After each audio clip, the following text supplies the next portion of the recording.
And while I've said I've my doubts, children were crying. I have my doubts. Here's the real nightmare here.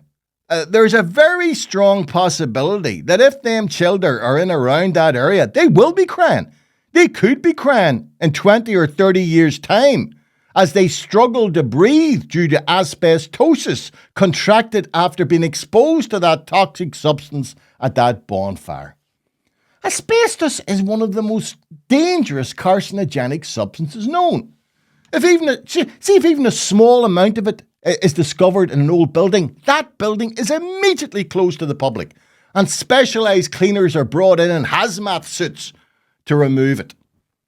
Yet, at that bonfire, children would have played close to where it was known to be present. Seriously, people?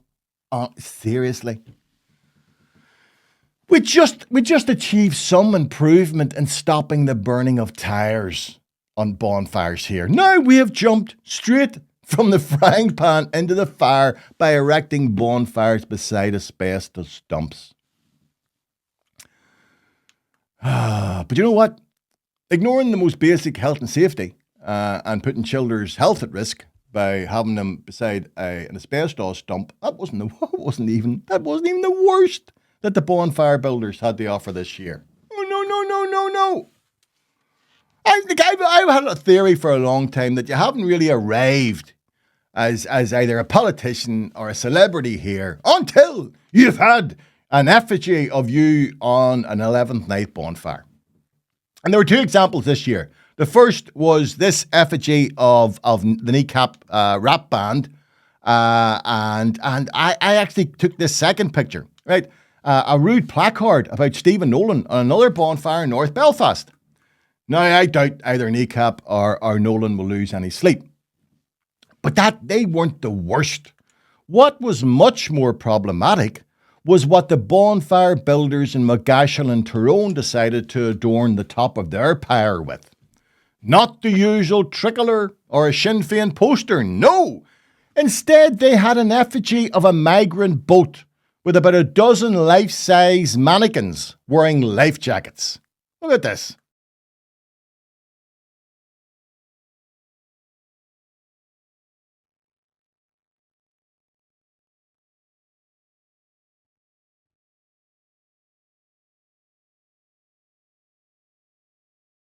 No, there's no way. No way. Tilda were involved in that. That took a lot of planning. That took a lot of effort. They had to get those mannequins. They had to put them in the boat. They had to raise that boat on top of that bonfire. Children were not involved in this at all.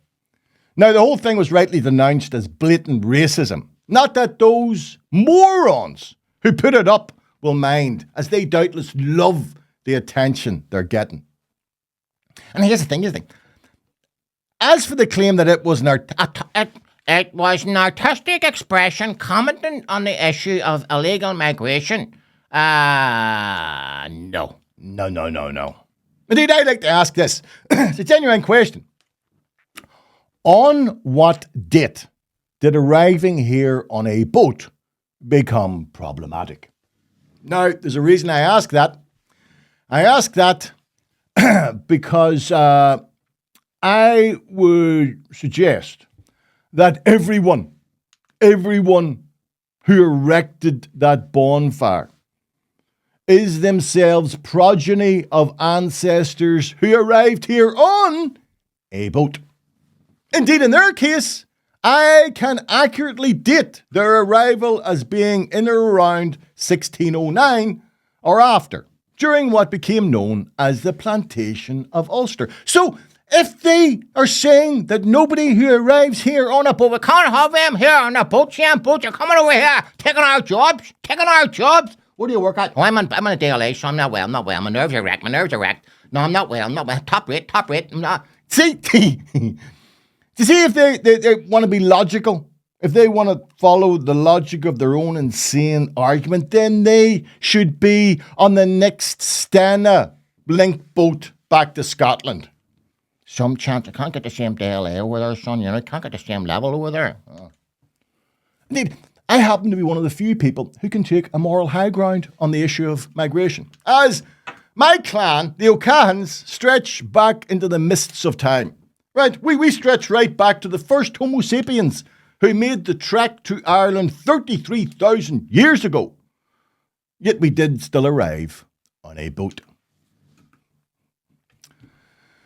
Of course, this isn't the first time I've talked about the 11th night bonfires, and here's a wee clip exclusively for my Patreon followers of material I did on tour some years ago. You'll do nothing. You hear me? You'll do nothing.